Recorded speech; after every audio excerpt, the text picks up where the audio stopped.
What's up, Simon? What's up? How are you? I'm doing great. How are you doing? Well, it's actually turned out to be a very sunny day in my neighborhood, which is still kind of a rarity around here. Yeah. Yeah, Yeah. how's the East Coast doing? It was raining all day, and kind of chilly and crappy, but we make it through. No big whoop. No big whoop. Sounds like the sediment of the country a little bit. It's kind of rainy and crappy, but we'll make it through. Right, right. I lost I'm looking for my I don't know where my Twitter spaces went. Uh-oh. For some reason. Oh, I see it. There it is. Maybe, yeah. I put it over there. Uh-oh. I got you now. I got you Cool, now. cool. So hopefully we get some folks to come in and join us. But I thought we'd kind of circle back to what we were talking about last week, Right. with the basics, the crypto basics, the lingo, the on and off ramps, I think would be a good addition. And then kind of talk a little bit more about the wallets that are out there that people can get into. And so I got a couple little things that, I wanted to touch on. What about you? What are you thinking? Well, I think wallets are good. Actually, I was putting some materials together for my website that's under construction, and I was looking for kind of current material from other content creators. Because it's really, I think all of us would agree that are seasoned individuals in this crypto space, that really getting a lot of different people's general perspective really helps to bring everything in. It really does. It really, really does. It's like having 5 different math teachers, but their styles are just a little bit different. But man, do they really bring the whole 2 + 2 is 4 to the table, and it's just gospel after that. So anyways, I think wallets is a good place to start. As I was reminded today that the term wallet is kind of a misleading term. When I say wallet, when you say wallet, I honestly think about my leather wallet with all my property or bank cards that are owned by the bank. My little bit of cash in there. It's leather, has a chain on it, make sure no one steals my wallet. But you're one of those guys with the chain. Well, you know what? Yeah. I'm a carry my purse across my chest gal. Myself. Oh, really? Okay. My wife's got something similar. It's actually, you would call it a fanny pack, but man, it's actually really trendy. Yeah. Like, does it go like here and it goes? No, it goes across your belt, but it like hangs off kind of like a little saddle bag, like off a Harley, and with the little tassels and stuff. I'm like, oh, that's actually. I've seen men wearing those.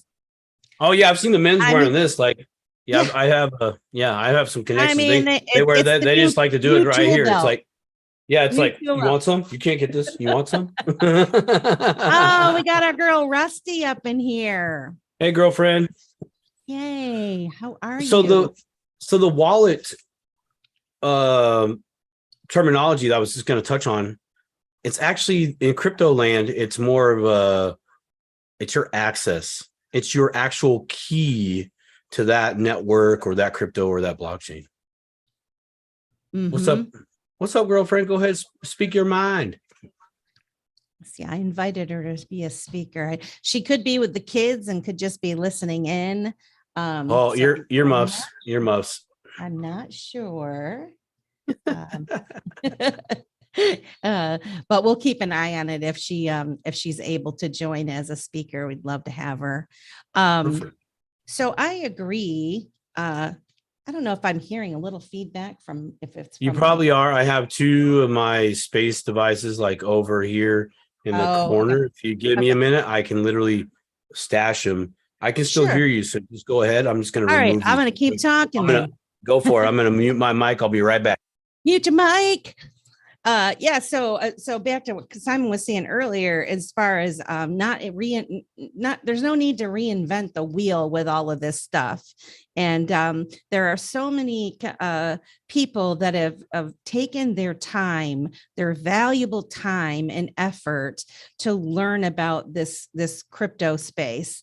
And everyone wants to try and share what they've learned with each other. And it's much like last week when we had the Count of Monte Crypto, and then we had my friend Rosemary, and we had Kathleen in here, and they were sharing their knowledge with everyone and the lists and things that they came up with. And so a lot of the information that you hear is going to be recycled, right?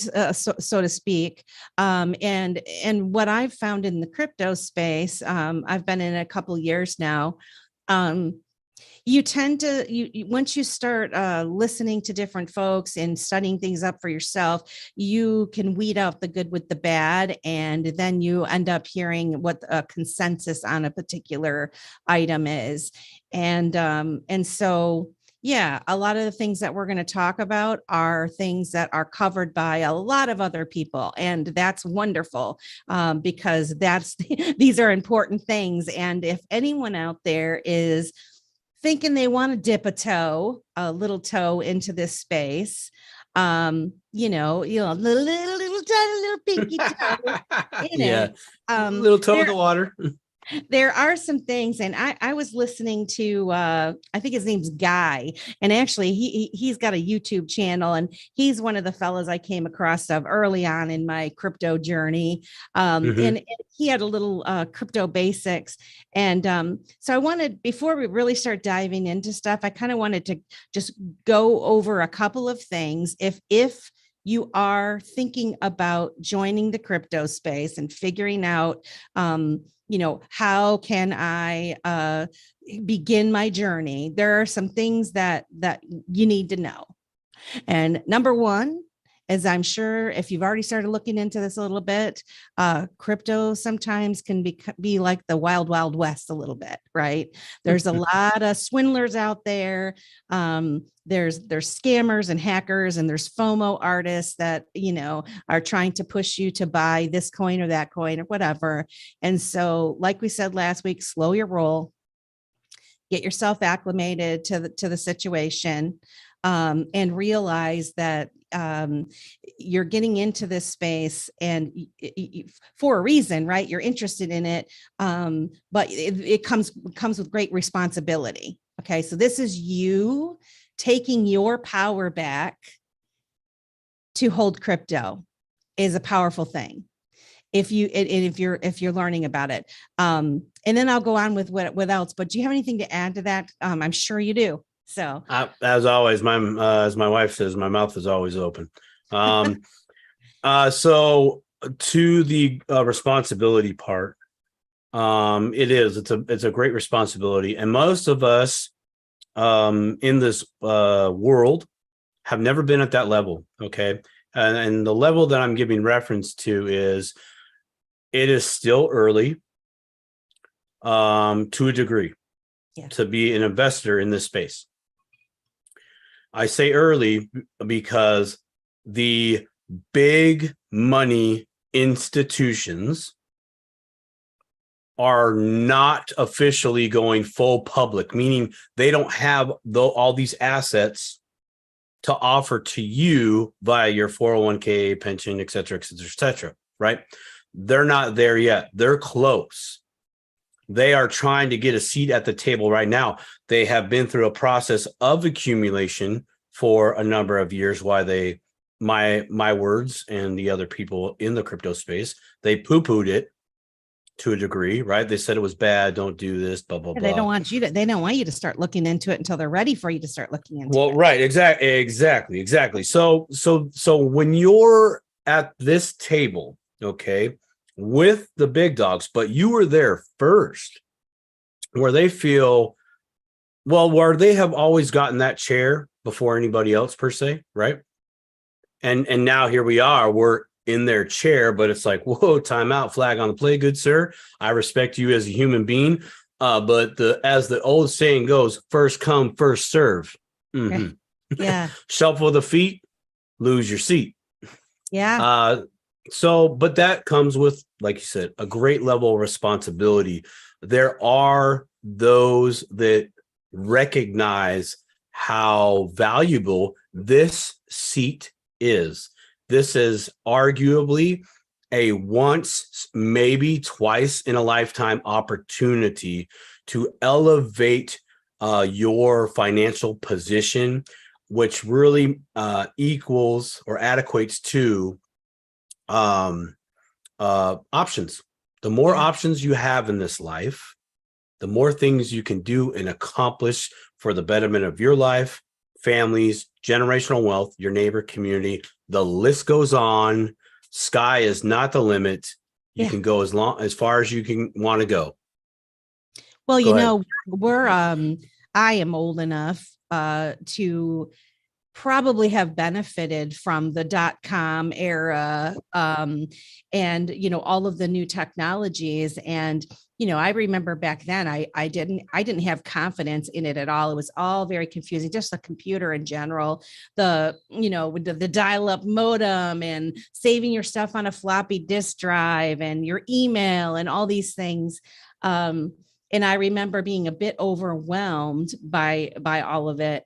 And then you saw the news and stuff, and they'd be on the news saying, what is this email thing? And like it's a big joke and it's silly and it's never going to last. And we're never like the cool kids in high school going, what's with your hair?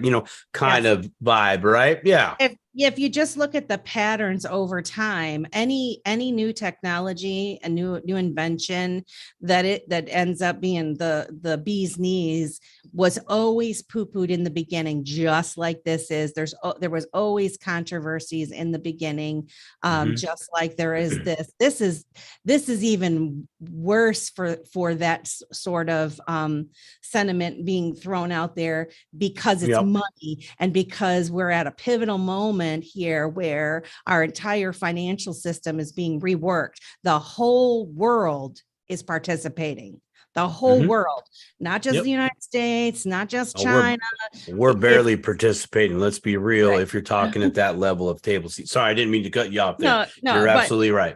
But there's so much stuff going on. It's quite fascinating if you kind of give it a little bit of your time, and you start looking into it, and even making the comparisons between the industries, with like the cell phones and that sort of thing, and look at what the prices to those items went to and how much money could have been made and all this kind of stuff. So, not financial advice. This show is. We're not financial advisors. We're not telling you to buy any specific coin or token or anything like that. But we want you to feel empowered and inspired to go out there and do your own research, and realize that when you participate in this community, you have an army of people that are willing to help lift you up and educate you and help you along. You don't have to pay, there's a lot of influencers that have thousands of dollars and things like that. I mean, you might need to get on a call with someone like Simon, for example, to kind of hold your hand and help you through. But I mean, there are some people out there that are, they're the traders and all this stuff, and they're charging thousands of dollars. If you want to just get in the very beginning, just start baby steps, baby slow, type thing. The other thing I wanted to say is that, you have to realize when you're getting into this cryptocurrency space, this is not this right at the time. This is not backed by FDIC insurance. Okay. This is not like your bank, where if you make a transaction, you can call it back with the bank. You can put a dispute in, and there's going to be customer service on the other end. I'm not saying that we're not going to evolve to that point in the future, because they're setting it up to do that. But right now, the way it stands is that's not really something that you can do. And so because you are considering becoming an early adopter of this new way of commerce, right? Currency commerce, however you want to talk about it, it bears responsibility. And probably for the first time in your life, you're actually going to learn about what money is and how it works. We've never even given a thought about what happens on the back end of our banks, or why they put the limits on our bank cards that they put on our bank cards, or why when you go into the bank you can't just walk in and walk out with $10,000 cash on a moment's notice. Those types of things, because they control it and the money's not there. They're giving your money, they're taking your money from you, and they're loaning it out to others, because we're on a debt-backed system. So, well, the money's there. Different. Well, what do you mean the money's there? They just make more. You know how easy it is to insure something that's printable, that you can just make up out of thin air? It's great. The problem, anything. I think, with everything that's happening, they don't have enough money to insure everybody in the event of a super duper bank failure. It's completely upside down. The money is. But they've never had that. That's why it's FDIC insured up to this. Yeah, up to $250,000. Yeah, but the fact of the matter is, when you put your money in the bank, and you didn't read your bank contract, okay? Yeah. If something was to end up happening with that bank, or there was like a bank bail-in or whatever, unless you know exactly what to do to ensure that you're going to be on the first list of people to get your money or be protected, and fill out the form that you're supposed to request and all this kind of stuff, you could be waiting and you probably aren't going to get much of your money back. So I guess I'm trying to say is, when we're participating in the current banking system as it is, when you put that money in there, if they decide to turn your card off or say, sorry, Mr. Jones, we're not open right now, we can't help you, we'll call you back in 24 hours or 48 hours or whatever, and you're out on vacation with your friends or family or whatever, sorry, you're shit out of luck. Yep.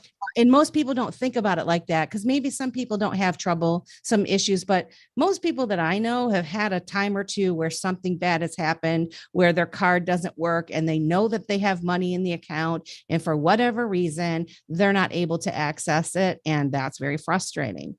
So, but and all that aside, I didn't mean to go off in that, rabbit hole of what. Let me ask you a question. Now I want to jump in on that. Does that scare you? Does what scare me? Everything you just said, does that scare you? No, it doesn't scare me. So here's the thing. Since I've come into crypto and started really paying attention to things. We got a request, and we want to welcome Lizzie. And she just requested to speak. And she can't. I just can't see me on the screen. Hi, sorry, we're doing multiple platforms here. Here I am waving in the camera, like, hey, how are you? And like, you can't even see me. We're streaming on YouTube live as well. So, but no, it doesn't scare me. What it does is I've researched enough and I understand now how things work. It concerns me, right? It lights a fire up under me to want to learn more how to protect my money, the money that I do have. And so in the event that, there is a bank failure, or a bank goes out of business, or your card keeps getting shut off, or whatever the reason, I wouldn't use. I feel like people that get into the cryptocurrency space, they really start educating themselves on these topics. And so they're not really scared, So let's see. Good. Did you want to speak, Rusty? I don't know if I was trying to invite her as a speaker, but well, there we go. Now I can kind of see everybody. Yeah. If I start But listening why did you, why were Oh well, you? because people that say the things or talk about the things that you just spoke of, right? Banking Hey, you need to system. remove Oh, that good. that person you just brought up. She's PORN spamming the Jumbotron. Oh, thank you. Gotta figure out how to do it. Oh, great. Thanks, Lizzie. Huh? Block and remove you. That's always fun. I feel special. We got our first porn spammer. Okay.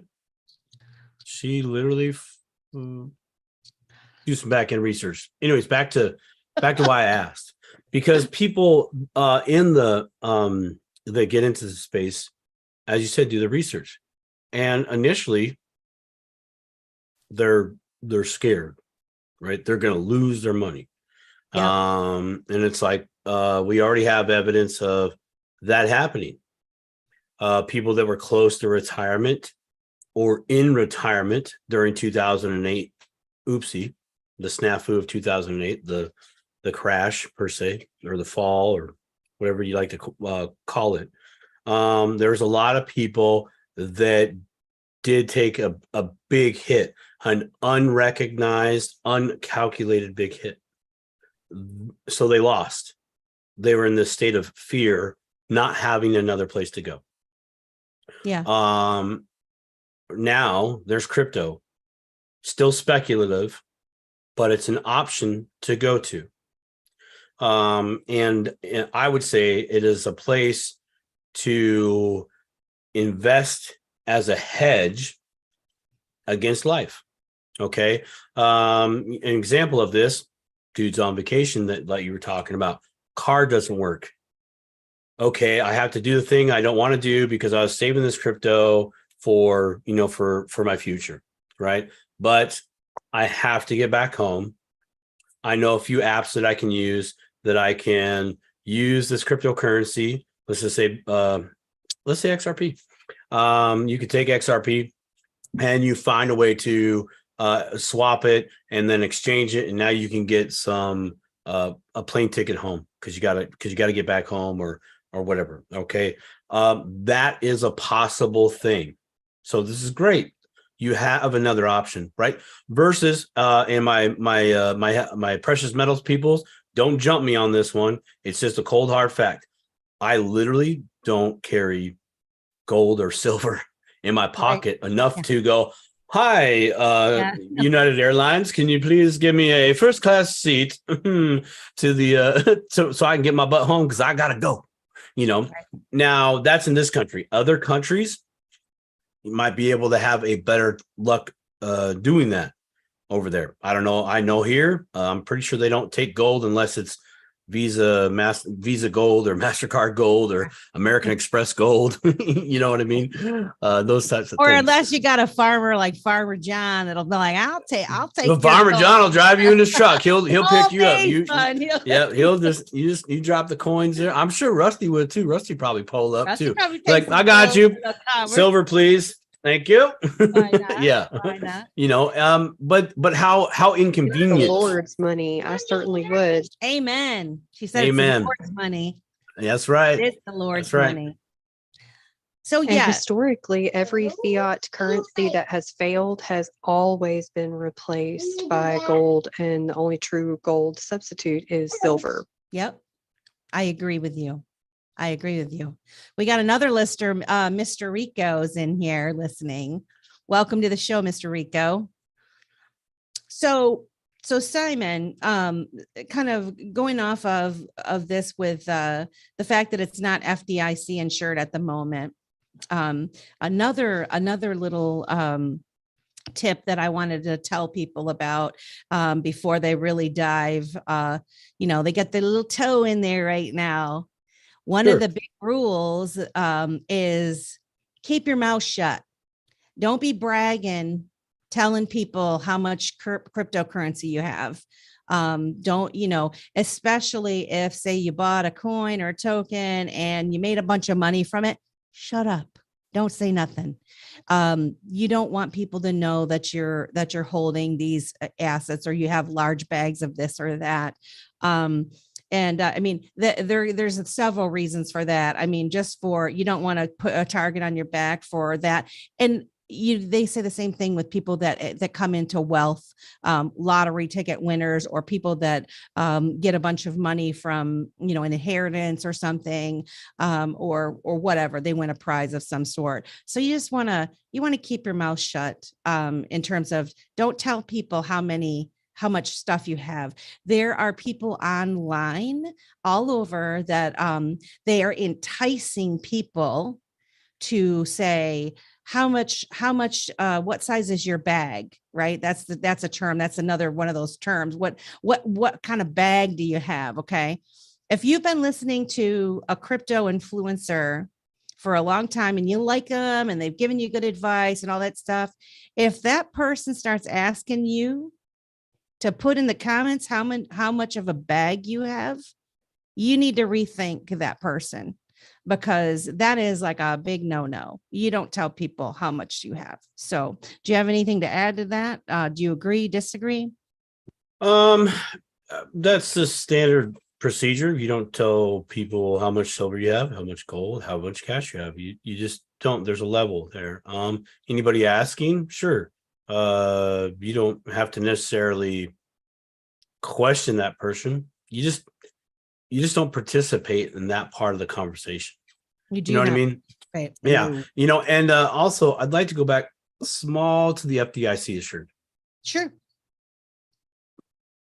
In my opinion, to a degree, the FDIC insured is poo-poo as of now. So I don't care personally if it's not insured, if cryptos aren't insured by them, because as we just talked about, if something were to happen, we all needed the insurance. They can't cover the tab.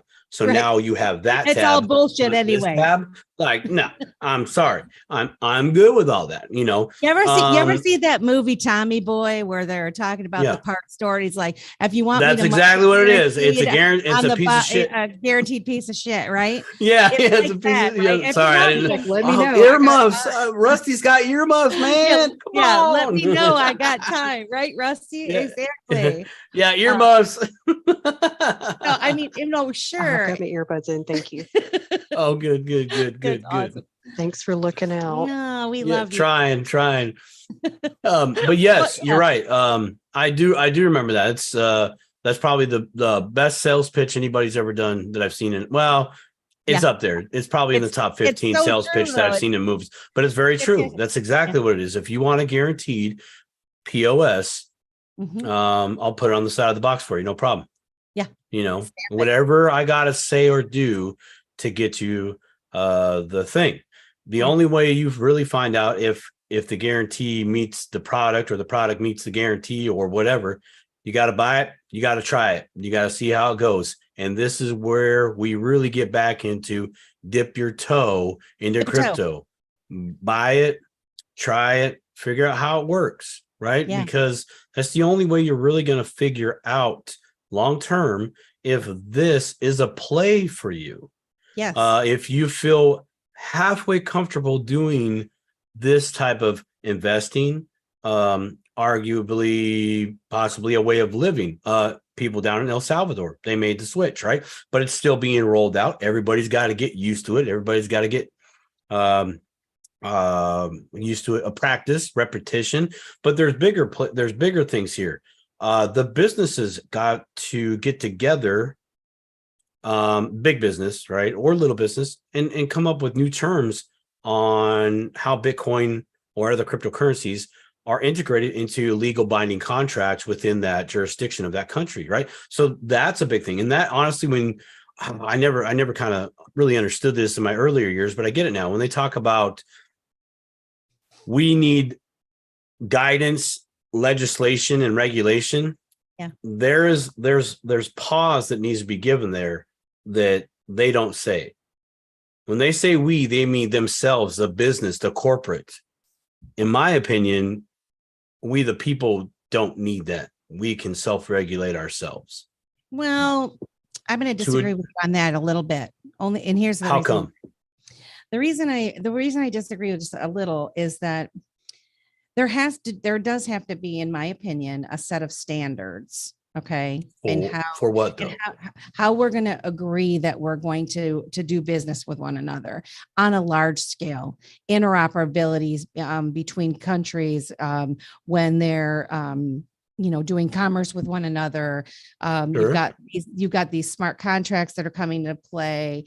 There needs to be like a global agreement, in my opinion, how this new financial system is going to work together. Now, I'm not talking about peer to peer. You're right. That's what I'm talking about. That's the pause part. That's the pause part. The pause part of the peer Over to here, over there, separate. Now, here's the thing. Some people, I would argue most people are less comfortable wild westing it and peer to peer and being 100% responsible for themselves. Okay. Most people they're just not even interested in it at all. Okay. So you got to account for those type of people, which is probably the majority of folks. So when all of this stuff is going on now with the regulation, and you see all these countries implementing these regulations and putting together the standards that the rest of the world is going to start using, the whole interoperability of it. Those are necessary things. And that's kind of what we're like working through. In my opinion, we're working through to get to the other side. So yes, the peer-to-peer thing, and then the whole system as a whole are kind of separate. They are.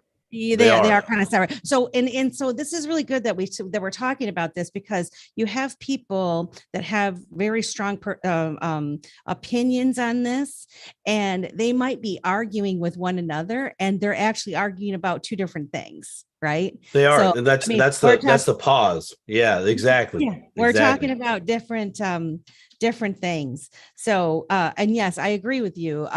If you are a sovereign person and you're educated and you have your own, Bitcoin in your wallet, and you want to spend it at Farmer John's place, and you want to pay him directly, and you don't need an intermediary to facilitate that payment whatsoever, there's technology that's going to allow you to do that. And I think that already is there. fantastic. Right. Yep, it's already there. These other things, when it comes into play with all of the other things that the technologies are going to be all woven into this system, there has to be regulations and procedures, policies and procedures in place, and an agreement worldwide of how we're going to play together. Contracts. Yeah. I mean, because it's a really big deal. One other thing I wanted to say, as far as, so here we're talking about, you're starting to think about getting into the crypto space. We covered, it can be a little bit by like the Wild Wild West and the FDIC and don't brag and that. The other thing is, don't spend more than you can afford to lose at this point. Okay. Don't get all happy and excited and go out and spend a bunch of money that you don't have, or take money out on a credit card, especially when you don't even know what you're doing at this point. Don't do that. This is a dip a toe, right? So you don't want to lose a bunch of money. And I say this because I did.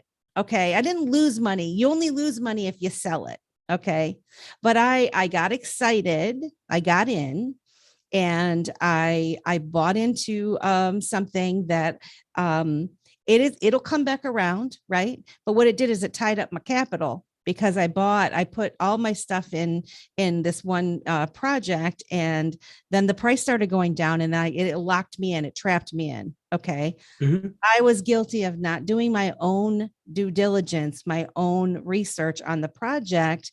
And I trusted what everybody else was saying. You need to do your own research. You need to trust your own gut. If something resonates with you, start digging into it a little deeper and start to buy a little bit, but don't go buying bags of stuff because Joe down the street told you it was a good buy. right? Or some pretty girl that's selling coins and, she's really pretty and whatever. And she's telling you, buy this and whatever. Yeah. Or I don't know, that part's going to be a tough yeah. sell for Just the you, male guys. Like you young men it's out tough. there. It's tough. But as soon as they start talking big numbers, it's an easy no. It's an easy no. We're like, no. I'm No. just saying, I think, and there's a Mr. Rico. I'm assuming that you're a male. Don't fall for these Jezebels out there trying to sell you the crypto. Yes, exactly. Exactly. Don't. But you're right. Let's touch on. I'd like to touch on your if you feel comfortable in doing so. Your story that you were just kind of alluding to about you got excited. Yeah. Right. So in investing in anything, you must recognize your emotions. You must leave your emotions literally at the door. You must recognize when you are being emotional. Mm-hmm. So you were excited. Mm-hmm. What got you excited? Okay. So the end thing, what was like the I'm doing this? The end thing was I had started listening to some crypto influencers. Okay. And there was a group of people and I started, listening to them. There was a handful of them. Okay. Sure. All chiming in the same thing. Buy this. And it's the next YouTube. It's going to be this. It's so great.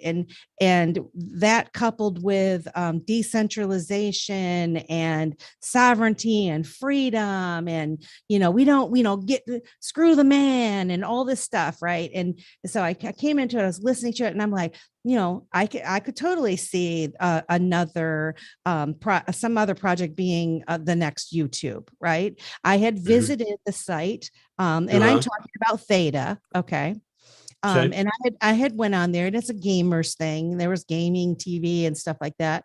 But the first thing I noticed was the influencers weren't even on Theta. Okay, this is still kids on this Theta thing, right. But I was excited and I thought I had some money, but like, the weird thing is I had money that I normally wouldn't have had.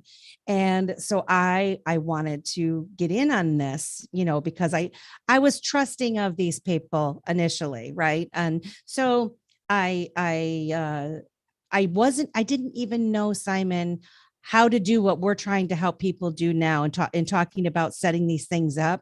So right. I was navigating, trying to figure out how to connect my bank to, what kind of place to buy it. And then I had to buy this in order to buy the Theta and all this stuff. And long story short, I bought it at the height of the FOMO, when everybody was saying buy it. And it was like $12.50. And it's under $1 now. It's like 65. It's low. Okay.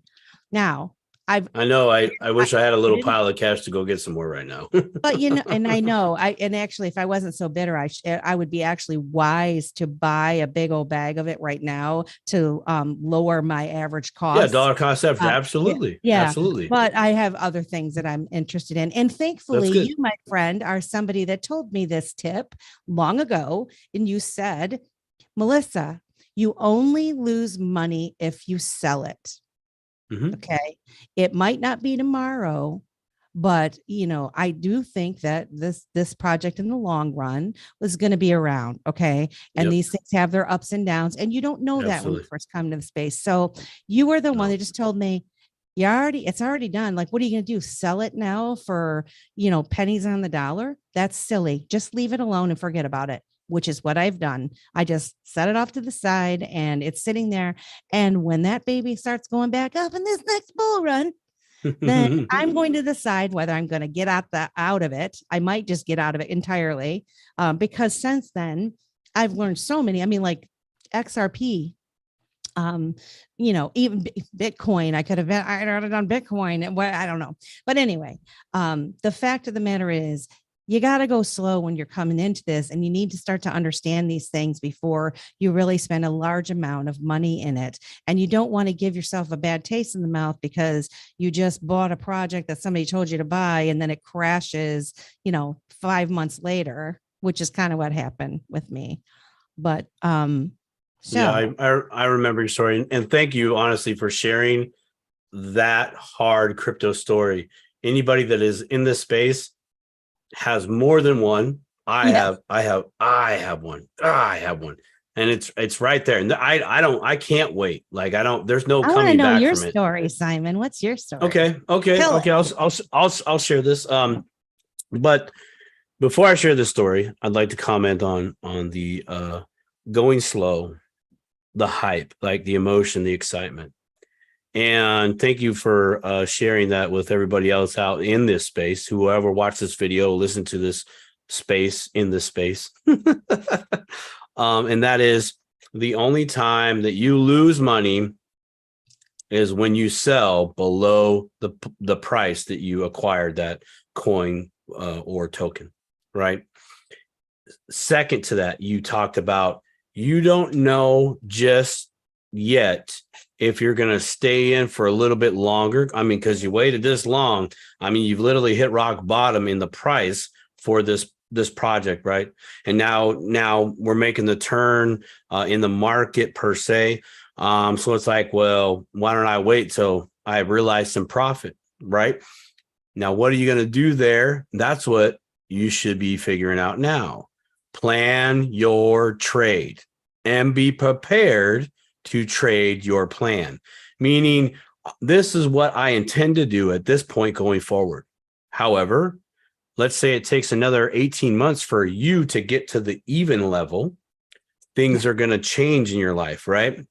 I know it's not the answer you wanted to hear, right? You don't want to hear 18 months of getting Does. even. Nobody does. Nobody totally does. Well, so let's positive side. You're up 50%, right?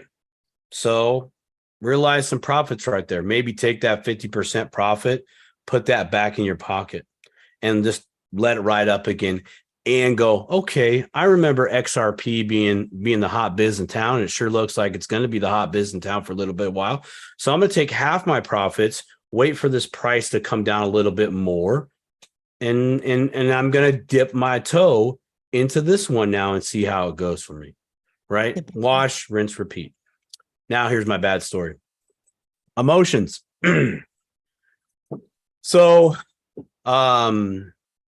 it is preached to the high heavens that when you are sending cryptos from one wallet to another wallet, whether that be your wallet or the wallets you have control, like from one exchange to another, one mobile wallet to your cold storage, or a wallet to you to another friend, or whatever, peer-to-peer transaction. So I was sending coins from a wallet to an exchange. I had enough time, but just enough time to do this. So I'm in a rush. I'm excited. I'm like seeing an opportunity. I'm seeing this opportunity to get in and to 2x my funds. Like I'm literally watching. I'm like, oh, golden goose. Oh, but I have to go. I told so-and-so I'd be there to do this thing, right? It's not an emergency. I'm creating the emotional pressure on myself. Yeah. I punch in the address manually because that's what worked for me. Okay. Yes. I verified the address, but I broke protocol. I did the first 6 and the last 6 of the whole public address or public keys, whatever you want to call those. Yeah. Numbers or spots 7, 8, and 9 were different. The rest of the address was completely the same. And I sent 6,000 stable coins to an address. No. Yeah. Simon. I sent them over there. I sat there to wait on the exchange for the confirmation, right? Because I'm watching. I click the transaction or the TX hash ID number. It's a hyperlink. It takes you to the block explorer, right? Yep. I click that. There it is. There's a confirmation. There's this. I'm again checking the first and the last numbers. Dude, it's all legit. What's going on here? And then it was like it had been an hour and a half. I had already texted whoever, hey, I'm in a situation. I ain't coming right now. I don't care. I'm focused on this. I figured out what happened. I'm like, oh my gosh, I sent them to the wrong address. Oh my goodness. Okay, maybe there's a way out. Maybe there's a way out because I've heard of multiple ways out. I instantly called someone to help me out with that because I had a connection, right? And I explained the situation. We conversed over emails and one phone call. And then I got the call that nobody wants to get. We can't get them back. And I was like, well, why? Explain this to me, because I know I'm not going to be the only one that is going to do this. And I really hope, selfishly, that I'm not the only one that does $6,000. I hope somebody does it for a little bit more. So I could be like, I can relate to you, but at least I didn't do 10,000 stable coins. Anyways, that's just me being mean and selfish. So what had happened is basically, since I sent them to that address, inadvertently, I created another wallet that nobody has access to. Nobody has the private keys. I created this wallet by sending it to that address. So basically, I created a burn wallet. Oh. There's no going back. It's done. And for a moment there, like while I was waiting for this information to come back, I was like, you know what? I really hope I sent them to some single mother that's down on their luck, or maybe, you know, some kid or wherever or whoever. I was just like, I'm like, Lord, please let these 6,000 stable coins go to somebody that is worthy of my mistake and my lesson. Right. Yeah. Well, there they are. Anybody can look at them. And honestly, if anybody gets them out, I tip my hat to you. Just maybe hook me up with at least 50% and I'll actually be good with it. But that is my oopsie. And it all came down to me not recognizing the fact that I had put myself in an emotional place of feeling rushed. Anytime you say the word feeling, that's emotion, and you need to stop. You need to walk away and go about your business, because a crypto transaction saved is a crypto transaction earned, meaning if I wouldn't have made that mistake, I could have had another opportunity somewhere else later. That opportunity and the opportunities that could have followed are now gone. So I call that my $6 million mistake. Yeah. Because it could have cost me $6 million. Well, no, and for those of you that that are listening and thinking about participating, that sounds really scary. It sounds like, oh, well, I don't want to. Why would I even want to participate in any of this at all? We've come a long way with this. And this goes back to what Kathleen said last week with always send yourself a little test. A little and I test didn't test. First. Yep. Yeah. I mean, that's like a good rule now. I didn't do it. Always send yourself. And yes, depending on what you send, could the fee be X amount of dollars? And, you know, you're going to spend a little bit of more money by testing it out. But would you actually rather spend that extra money, or would you want to lose $6,000? I mean, in this particular example, 6,000 stable coins, not dollars, to be abundantly clear. Stable coins. Oh, okay. I didn't know what stable coin it was. Oh, we got it was Mr. Moon. I'll tell you in private, because raising his hand. Come on. Oh, see if I can get him up here. I will say one of the Mr. Rico had made a comment. Ethereum dropped off a cliff as soon as he bought it. Luckily, he only had dipped a toe. So he's subscribing to dipping a toe. So, you know what? Honestly, I think every one of us have to go through that in this space. In any investing, actually. I've talked to people when they were just getting into stocks. They're like, oh, 2 days after I bought it, it dropped. A week after I bought it, it dropped. You know, like, how come you never hear about the person that, oh, when I bought it, it went up to this much? I'll tell you why. Yeah. Back to what you were saying earlier. Keep your mouth shut. When you're winning, you're dead quiet in that room. When you're losing, you are hands up in the air, freaking out. Okay, maybe not freaking out, but your mouth ain't shut. So how do you know who's winning? It's this person in the room. Yeah, the one with the mouth. Yeah, I noticed when I watch the playback, maybe I'm practicing because I'm always doing the yeah, you go full Neo in the Matrix when his mouth gets yeah. I want to welcome Mr. Moon. Mr. Moon, welcome to the show. Do you have anything that you'd like to contribute? Oh, my bad. I was just saying hello. I didn't want to speak. I'm just here to listen. Well, hello, Mr. Moon. You said Oh. hello. All right, my man. Well, thank you very much. And if you do have any questions, just raise your hand Sure. and let us know. Thanks. Yeah, thank you. Oh, I had some fun last night. I staked my flare and songbird on my Bifrost. I don't know. Nice. Was it I don't know simple? if you guys. Yes. I haven't done stuff like that yet. I'm kind of all my friends do it, but I don't do that. But yeah, I'm just glad to hear that you had success for it, because a lot of times that stuff sounds complicated, but you navigated through it successfully. It sounds like. Yeah. My buddy finally got his flare airdrop from Coinbase, and I've been nagging him the whole time. Like, hey, that's just sitting there. Don't sell it because you get airdrops. Yeah. So he shot back at me. Did you wrap yours? And I didn't have the flare airdrop, but since he said that, I just went and bought like $20 of flare and 20 of songbird just to see. Yeah. And it was Perfect. really cool. That's fantastic.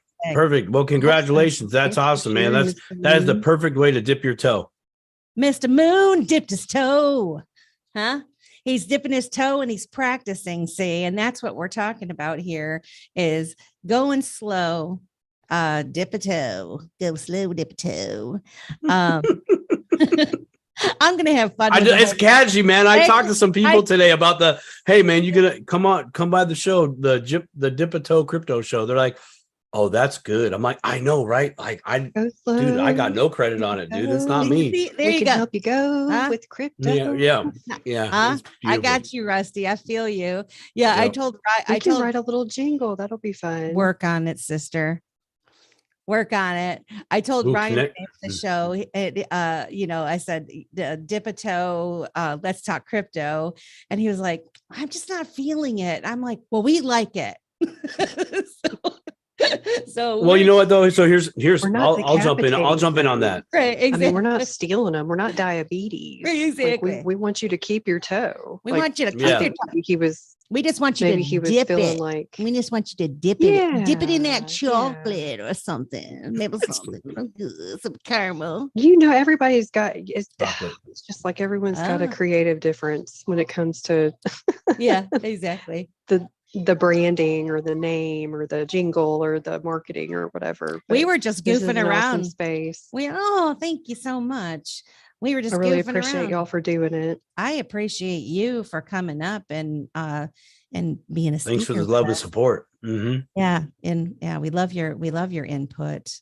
Thank you. When that PORN bot popped in here, please excuse the Jumbotron, everybody. Thank you. A bot came in here and went crazy. I don't know how. Is this? Can I exit? I think you can take it down as co-host. I think. I'm trying to. It won't let me exit it. Well, that's okay. Carrie, Can I jump on? Divine providence that my mother-in-law was just over my house a minute ago and just asking me about what I thought about what's going on with Bitcoin. And, I was like, okay, you need to hold on. I said, we need to talk about some basic stuff before. Oh my, she does day trading and she's getting more and more interested in the cryptocurrencies because she knows that the dollar's about to die. I am more. Oh wait, remove. Thank God. Wait, I'm mortified. Please don't look at the Jumbotron. Holy smokes. I thank you, Rusty. I'm like, holy. Yeah, me too. Oh, I'm glad my phones are way over there. And I'm also very grateful that my wife is not here. I'm kind of at the same time, I wish my wife was here so I could be like, can you handle this, please? Just this go is for the it. Go, internet, kids. Go full mama bear, please. I need you full mama bear right now. Oh my gosh. Rusty, that's I love it when that happens. I love it when when the people come to you and go, hey, I'm really seeing this now. I've heard about it for 2 years. And then all of a sudden there's this price explosion, which is kind of ironic. People never ask about the cryptos when they're down in the price gutter. When honestly, that's literally like Black Friday deals. in my opinion. But they always ask when it's on the way up. They're like, I'm ready to get in. It's like you're kind of at the top of the mountain. I mean, you can watch the sunrise. It's cool, chillax, but it's really about the walk down, because walking down a hill is nice and easy. Your dollar cost averaging. Yeah. If you're trying to buy up as you walk up the hill, it can be a little bit more challenging. You kind of actually you hold back a little bit more versus on the way down than you do on the way up. But people like it on the way up, and it's like, you could do that on the way down, and you'd come out a little bit heavier in the asset that you're trying to acquire. Isn't that always the way though? Like Always. it's kind of like, if everybody else is doing it now, I'm going to do it. Right. They're like, we are the different ones that are trying to learn something. And, it is a little bit risky, right? I mean, you're educating yourself on something that you have personally never been exposed to before. Many people, like, they lack confidence when it comes to finance or things they don't understand. And we're here. This show is to inspire you and let you know that you can do it. If you put your mind to it, and you get yourself a good network of people, and you take things slow, you can figure this out. You can do this. And there are plenty of people that would be willing to help you do it. So, but yeah, it is that. And that's why that's why the FOMO, or the fear, uncertainty, and doubt, works so well on the population, because people don't, they want to go with the crowd. And so it's so easy to manipulate that way, right? Because nobody wants to do anything if nobody else is doing it. They don't want to stick their neck out or whatever. Because they have no baseline of judging how something is going. Like, most people judge on other people's reactions. So right. If you have, right, I mean, like, that's just like, that's natural, right? It's very natural, right? We know when something bad is happening in the room, because we can just look around the room and go, hey, the vibe changed, I'm out of here. Versus, oh, hey, the vibe changed, oh, I'm back in here. But to do it yourself takes courage and bravery. Absolutely. And I'd also like to kind of touch on something that always seems to happen in my crypto business. A lot of people that I've talked to kind of tend on to become clients, because the price is moving. And it's like, without fail, I'll say, so why did you want to sign up today, other than you're ready to get in? Why are you ready to get in? That's always my question. Why today versus when I came to you say a couple weeks ago? And they're like, well, the price went up. It's like, okay, so you were on the fence, unsure, but then you didn't want to miss out. And they're like, actually, yeah. I'm like, okay, that's great. I'm glad we actually had this breakthrough. It's like crypto psychology. And it's like, that is FOMO. And some people that don't know that term, they look at you like, what'd you just say to me? Like, huh? It's like fear of missing out. Yeah. Right. You had the fear of missing out. And so I'm glad you're here, but let's recognize that. Let's educate you on the processes to get in and get onboarded. But if it were me, I may just dip my toe in on acquiring some Bitcoin, because we just had a high, right? We just went up, right? And then maybe wait to see what happens. Learn that this is a great time to learn. Right. Where's the price going to go? And you're going to go, well, I don't know. It's like, cool. Well, maybe watch someone that's doing some charts. They're going to have their opinion. They're going to kind of build a case, but don't take it as gospel. Yeah. Just go, that person said here, I don't really understand why. Perfect. Let's learn that. Because in my opinion, you must know how to read a chart at the basic level, just as in what a candlestick is, et cetera, et cetera, et cetera. But I mean, that might be a little bit more advanced for dip your toe in, but right. It's kind of interesting. All the clients come on when the price runs up. because that is when the TV personalities, the mainstream media starts to tell you that it's okay, right? Or they'll start putting out a barrage of articles, and the bow tie guys will get on and be interviewed by some business thing on CNN or whatever. The money guys that seem to know everything, and I've realized the older I get, I used to watch the news and I used to just take it for face value. Like, okay, these guys are the news and they're telling the truth. And I'd see them talking about the financial stuff, and I'm like, oh gosh, it's so complicated. They're so much smarter than me and whatever. And then as I got older, I think once I crossed over my 40s, I'd start seeing like younger people on there, or just people just spouting off, and I'm like, who are you? And like what you're saying doesn't sound right to me at all, like, right? Who let you in the building? Who the hell are you? And where'd you get your schooling from? That's Because funny. I don't agree That's too with funny. you. And so, I just started thinking, yeah, I didn't go to be a series 6 or 7 or whatever, to sell these things and the stocks and bonds and all that stuff. And they really make it sound complicated. And so most people trust others, institutions in particular, to handle their money for them, right? And so now we're in a day and age where the exposure is coming, it's getting larger and larger, to where people are realizing, oh man, they might not have told us the truth. This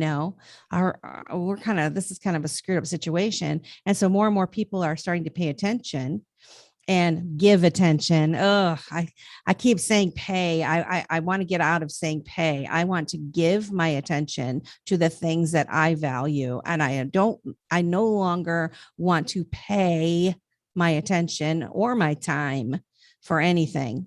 I'll give it, because then I can get something back from it. Like crypto. And and that is the other thing, is like a lot of us, we've been in this for several years now, and people like, oh gosh, here they go again. They roll their eyes. And I've had to reel myself back a little bit, because I'd be, I'd get with my kids and I'd be, and they don't know. And they're just like, Mom, okay, right. I mean, nobody wants to talk to the person that is going on and on about something that they have no idea of right at the moment, or no interest in. And so I've had to reel myself back a little bit. But I really do want to share the things that I know. And that's part of the reason for this show also, is that you and I both know, Simon, that when things start turning up, and they are going to, and it won't be that long, there's going to be a ton of people coming at us, asking us, how do I do this? And how do I do that? Already. And they can go watch our videos, and we can help them that way. Any materials or people that we value, because we're not even going to have time to actually do one-on-one with as many people that are probably going to come at us in some form or fashion. So I'll speak to that. I will speak to that. What I'm noticing in what you're talking about, which is the cryptocurrency consultant, right? The guide for that, right? Which is more of the consultant is not so much, let's have a talk. It's, hey, I'm literally going to be here with you, whether on the video chat or we can meet in a place, but I'm literally going to show you how to throw the ball. And I'm going to make you throw the ball. Actually, I'm going to make you swing the bat. I'm going to make you get in the batter's box. I'm going to make you catch a pop fly or whatever sports reference you want to. Or no, you're going to make your Betty Crocker brownies. Yep. Crack the egg. Don't make a mess. Don't get the egg in the shell in the mix and blah, blah, blah. All these. Oh yeah. Clean up your mess too. But maybe obviously not as mom or dad like, right? As a crypto consultant, we're really there to pardon the term, hold your hand, walk with you through all those processes. Yeah. To your point, we can't show how to walk as effectively when there's, much like a teacher, when there's 30 plus students in the room, 50% of them ain't going to get it, because honestly, the teacher should really only have 10 to 15. Yeah. Right. Even if I did a video, a group setting, right, for myself, I've thought about this.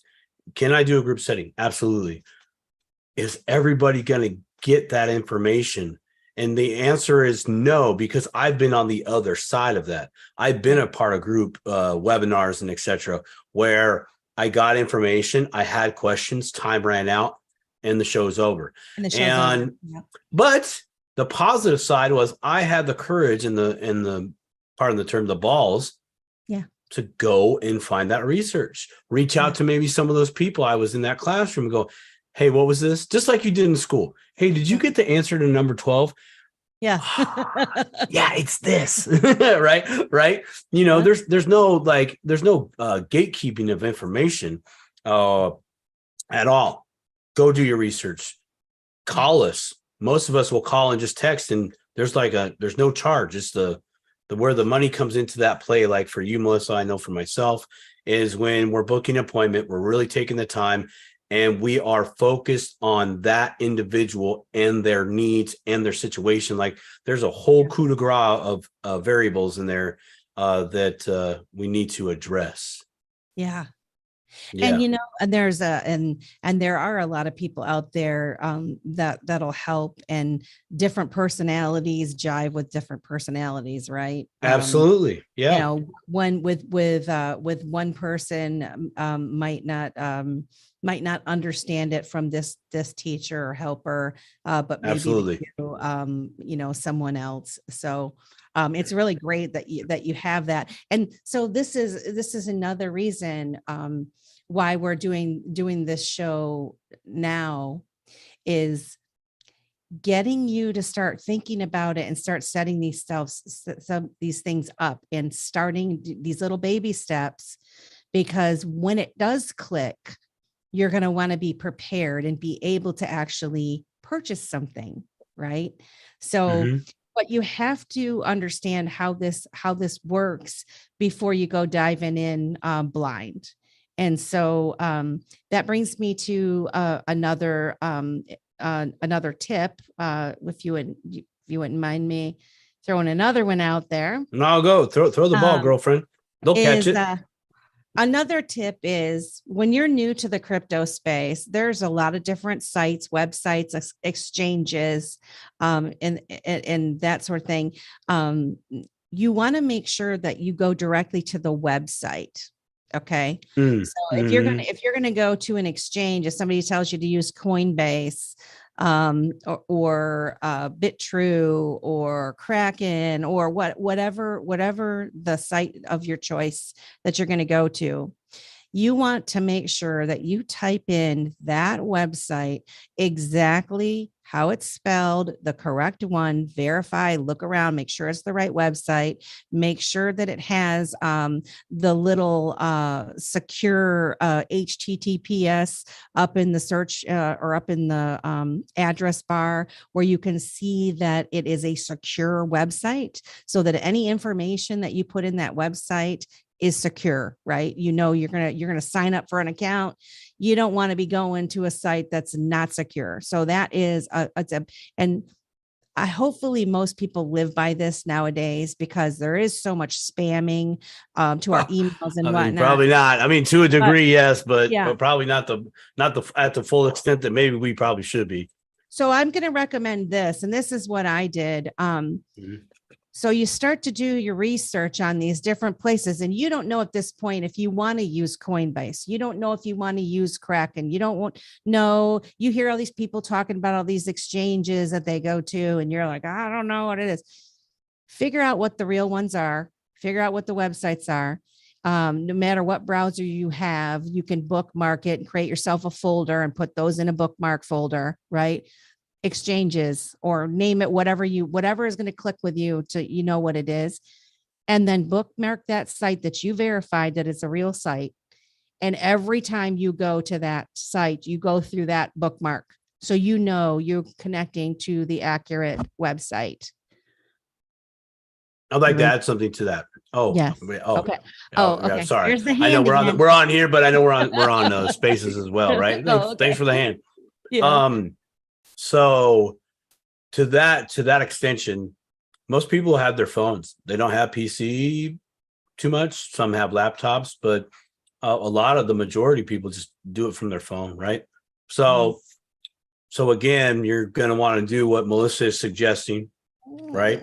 Here's an example. I got ideas for that. Here, yeah, cool. Here's an example of verifying the website. Anytime that I get like a link, there's the website. I'll either type it in manually or I'll copy. I will paste. I will not hit enter. I will delete everything up until the .com or .io or whatever. Any / and beyond, that is gone. Right. And then I'll see what happens. That's my own practice. That's on me. I fully accept the consequences if something does happen. Right. But that's one way.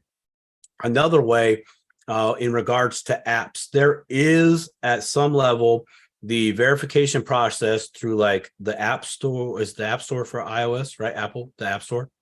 Yeah, the App Store, and Yep. then there's Google Play. And then Google Play, right?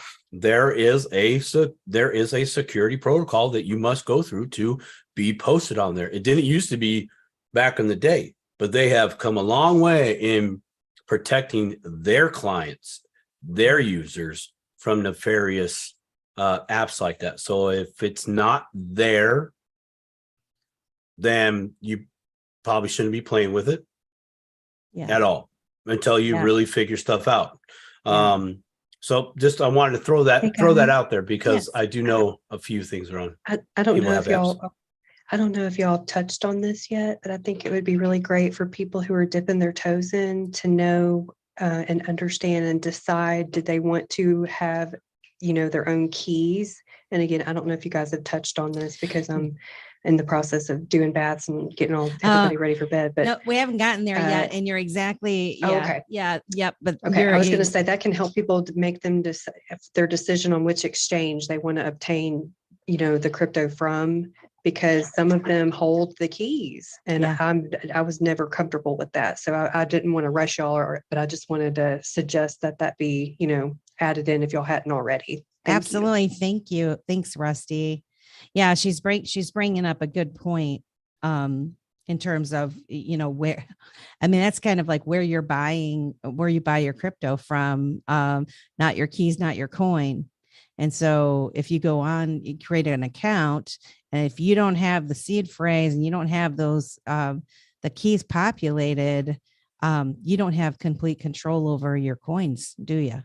Just like I started my journey in Robinhood, and when I found out that I couldn't control them the way I wanted to, I figured out, okay, I need to put these on a cold wallet immediately because I don't feel comfortable with them being on this exchange.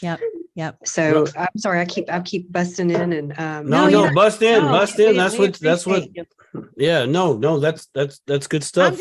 I'm just kind of setting up some basics prior to even getting to that point of getting to an exchange. I'm trying to get people to think about when they are looking into these things for the first time, that you don't want to just go willy-nilly, clicking on whatever link somebody is sending you to, because it might not be to the site that you think it is. Okay. So if, even if you're following somebody and they say, it's XYZ site, blah, blah, blah, blah, this is where you go, click this link. Not everybody's a good guy. Okay. Trust but verify. So say if somebody, there's a lot of affiliate marketing and stuff going on, and I support it. I love it. If somebody can get a little kickback for pointing you towards their favorite wallet or exchange or whatever, I don't have a problem with that. But make sure that is going to go to the site that it's supposed to go to, right? So, but before we get too far with that, I was just thinking, Before, I'm just saying, there's a lot of things I screwed up when I started in crypto.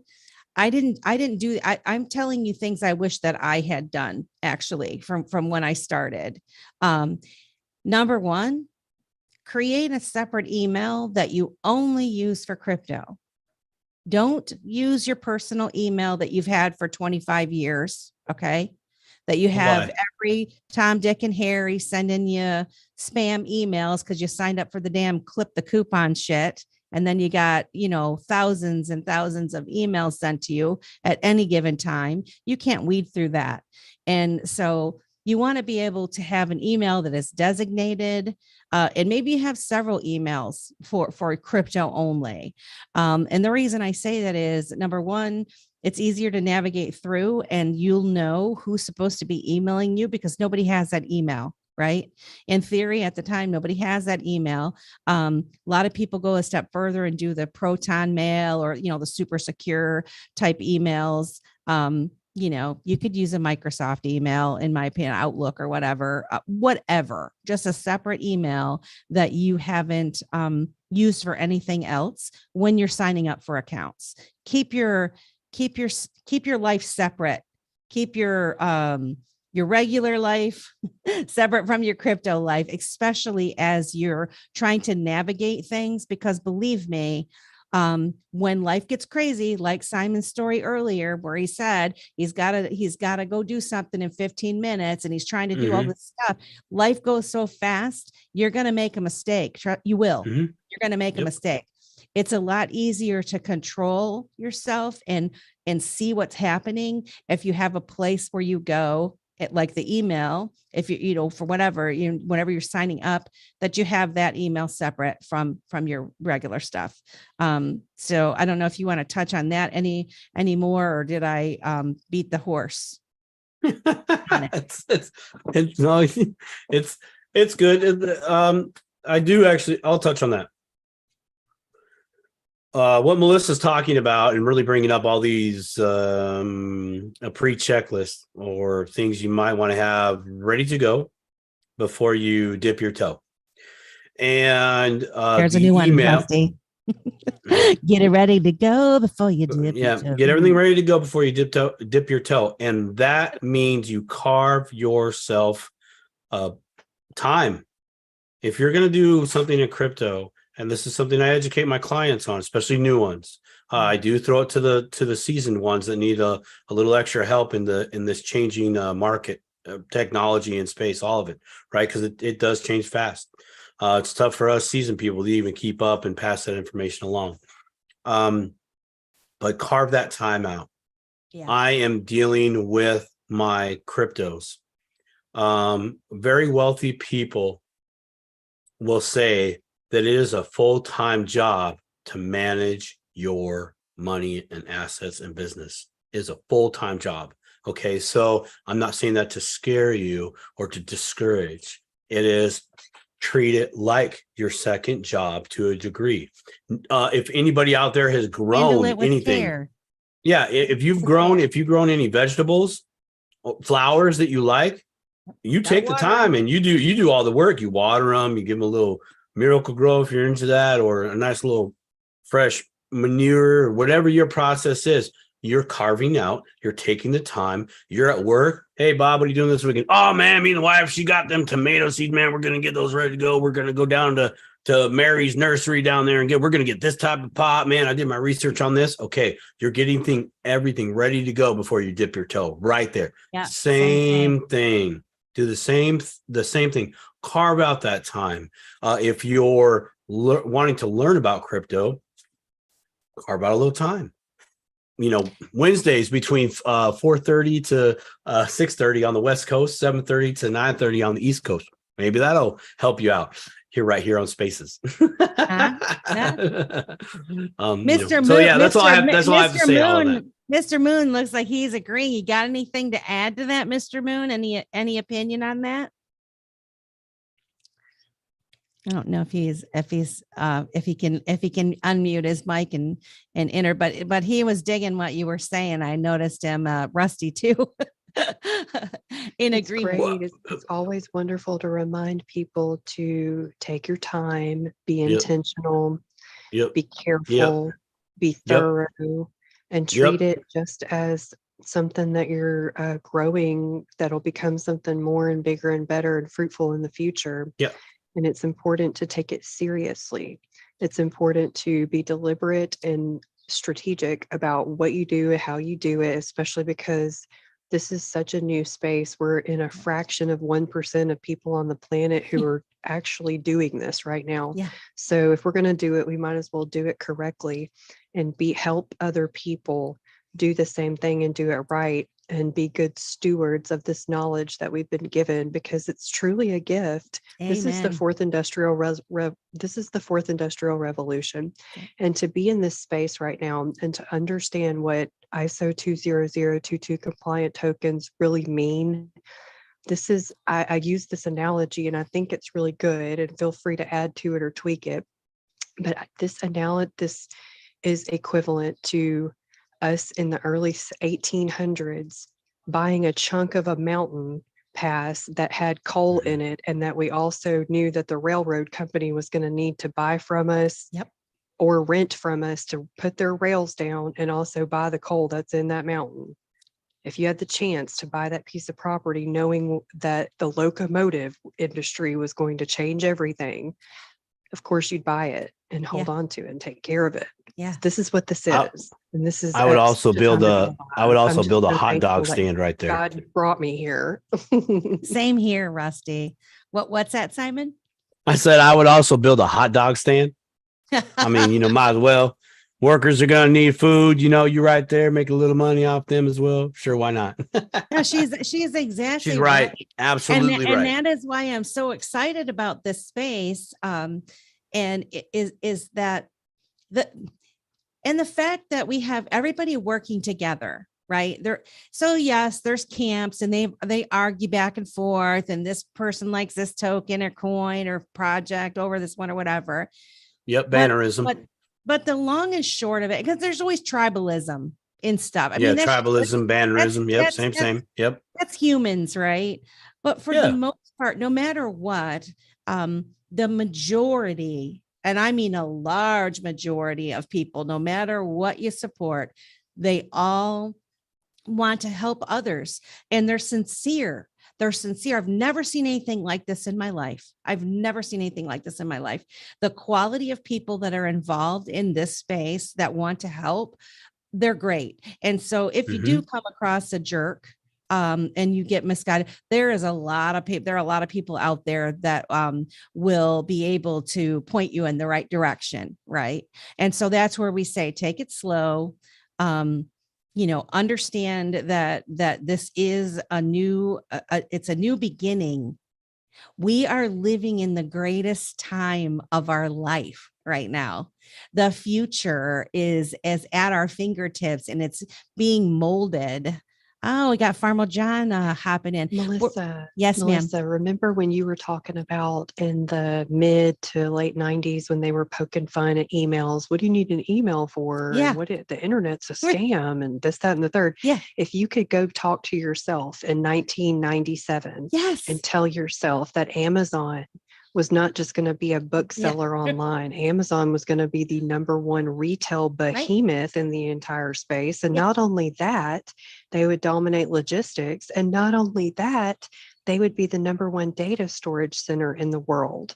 If you could even tell yourself what data storage was in the 90s, you wouldn't even have most known. people wouldn't have known what that was. None. Exactly. But I tell people, if you could have told yourself what Amazon was going to become in 1997, would you not be all over that? Yeah. And this is even 100%. bigger and better than Amazon. This is going to make Amazon look like a Girl Scout cookie stand in front of Kroger. Yep. I agree with you. 100%. I agree. Simon's scratching up right now. Oh, Rusty, I love you. I love it, girl. I absolutely love it. I love the reference, man. That is prime. That is prime. I love it. I love the way you say it. No, Amazon look like a Girl Scout cookie in front of Kroger. We really do. I want people to grasp that I'm not bullshitting. we have, I know I said bad language, but I'm not, it's no BS. We have the greatest opportunity of a lifetime right now, and I am super excited and fired up for it.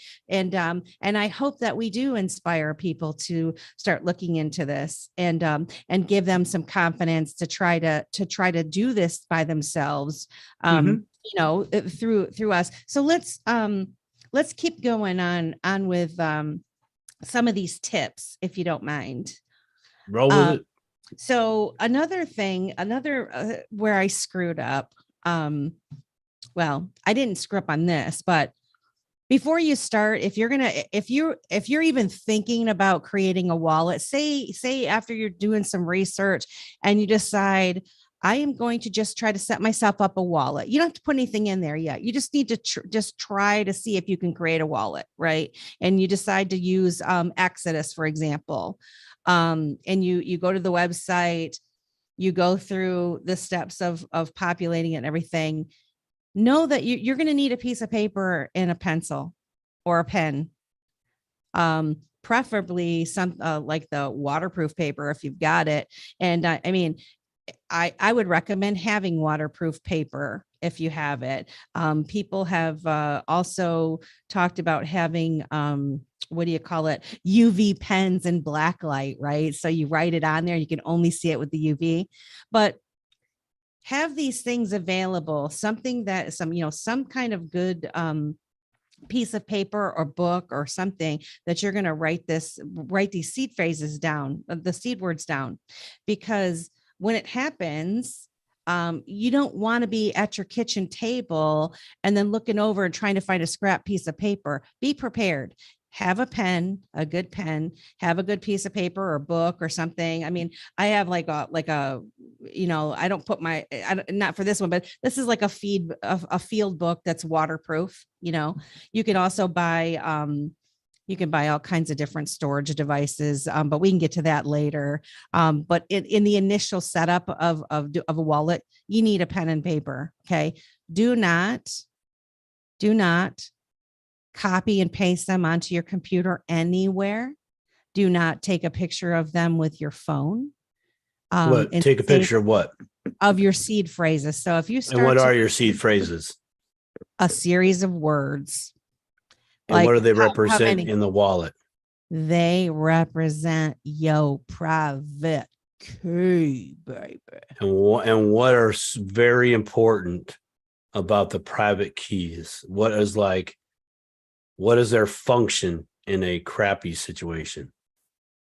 Their function in a crappy situation. Oh, you're asking me a hard question. Example, someone stole your phone. Your Exodus wallet app is on your phone. Your phone is gone, but you had the good sense of getting your pad and paper and you wrote down your 12 to 24 seed phrases. What are you able to do with your new cell phone? Are able to repopulate that wallet. Wallet recovery. Wallet recovery. Right. But that's the only way you're going to be able to do that. Yeah, that's the only way. And that's the difference. I mean, that's the difference between some of these places. So for example, if you buy crypto, say on Coinbase, for example, right? Does Coinbase give you your seed phrases? Nope. No. But they hold it for you there. You can hold it there for a second, right? You can leave it there, but it's not really in your own wallet. Then it's assigned to you. You have a wallet, like it's a bucket for you within Coinbase. And I'm not using the right terms. Here we go. Just step in. I like the bucket though. I just look at it like this. Okay. There's a place where you go in. Coinbase is a good one. You can go, you buy your crypto from them.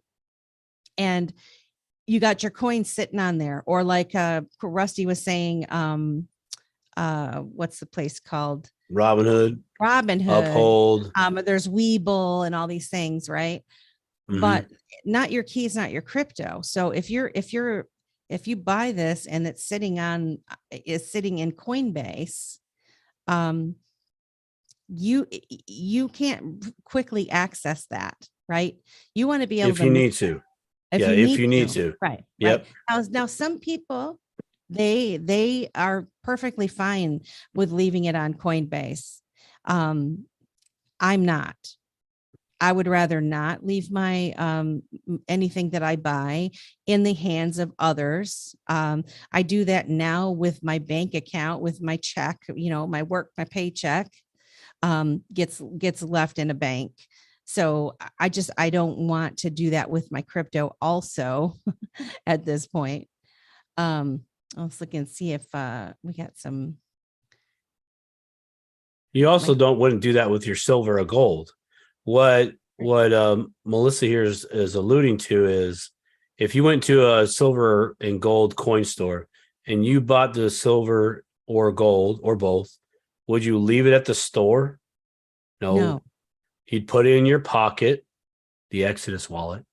You'd drive home, undo the combination to your cold storage wallet, safe, and you'd put them in there. And then you look out the window, make sure nobody's out there that's not supposed to be in your driveway, or whatever your protocols are at that point, But that's essentially what you're doing in the crypto space. When you finally are ready to dip that toe, do a little practice before you go. You buy crypto from Coinbase, Uphold, Robinhood, any exchange or retail marketplace that gives you the ability of sending those coins from that place of purchase. If they don't allow you to do that, you don't play in that sandbox. I don't care who told you to go there. If you cannot send your coins from that exchange into a self-custody wallet, you ain't getting my dollars. You ain't getting a cup of sugar. You ain't getting nothing from me. Sorry. That's just good. Nada. That's just good policy. You get nada. So you buy your cryptos from Coinbase.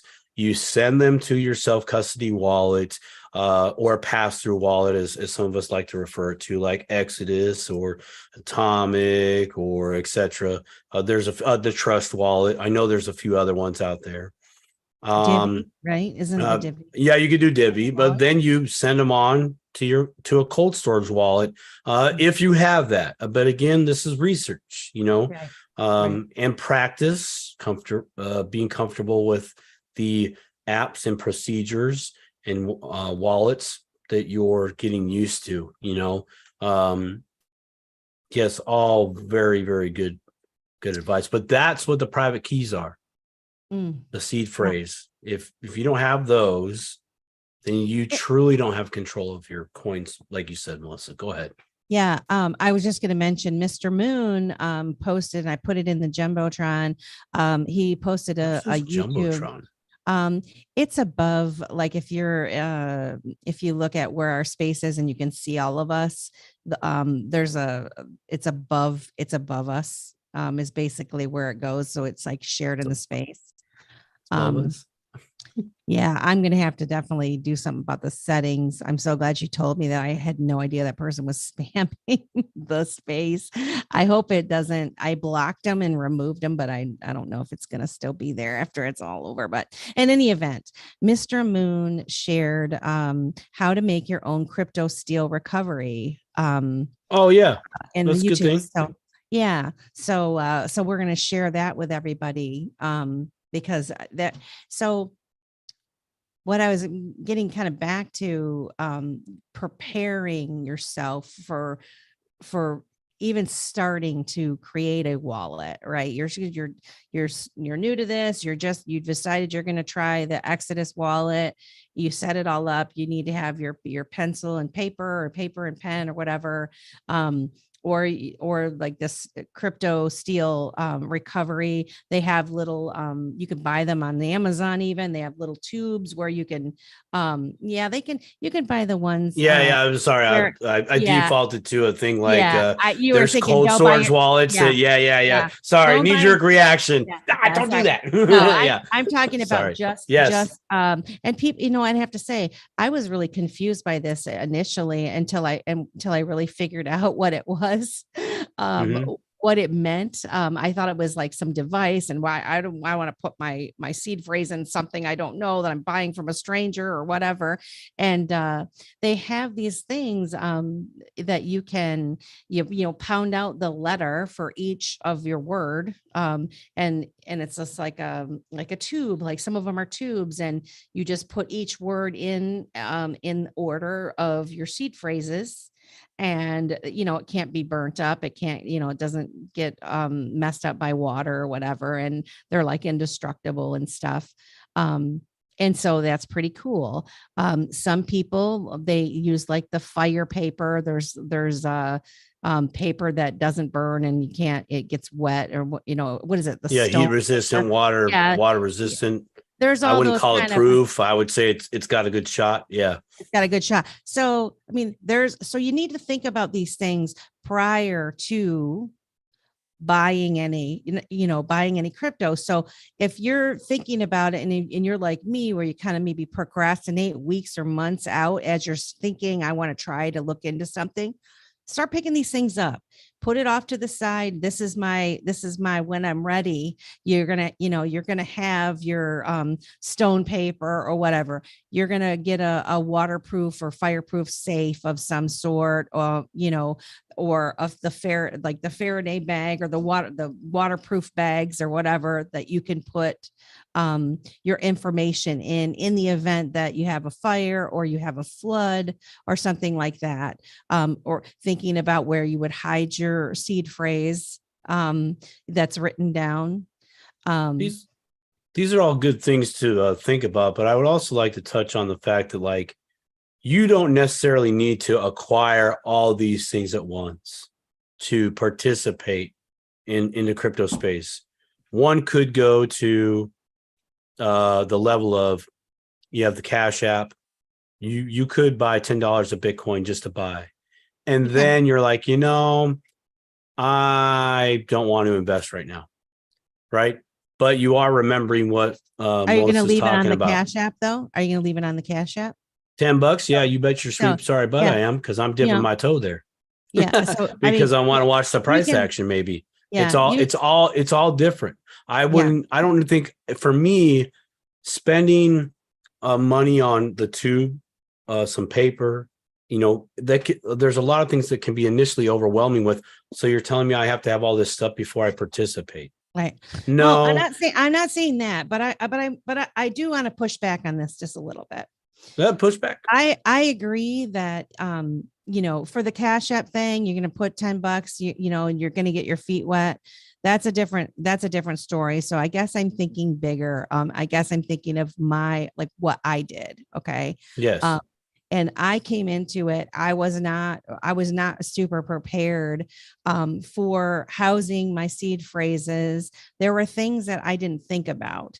I signed up for accounts with existing emails that I already used that had every Tom, Dick, and Harry emailing me to. Okay. These are things that I didn't know about.